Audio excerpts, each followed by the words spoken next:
Not a sovereign citizen. I mean, I just wanted to clarify that.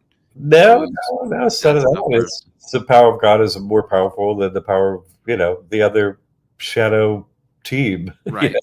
the characters. And so that's actually what everything boils down to. And they get it. And if you get it, they don't want any video of anything that will, you know, show that they're powerless. It's gotten to that because I'm training Right. everyone. If you ever interact with them, just one thing. Don't and practice. I say practice. Mhm. Just if you see, please, the old one thing.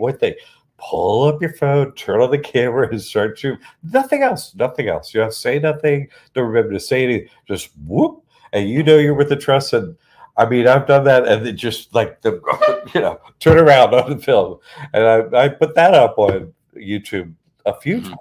and of course it gets taken down. But I'm just saying, like they're like, oh, they know what's up. Right. No idea. Like it's really until the years pass, so you really, get to the point where you're just watching it occur so much and noticing the patterns, and you're just like, this is really something over here, because it's new to us. It's new information that when it's not new, when it's like you start to, see things from a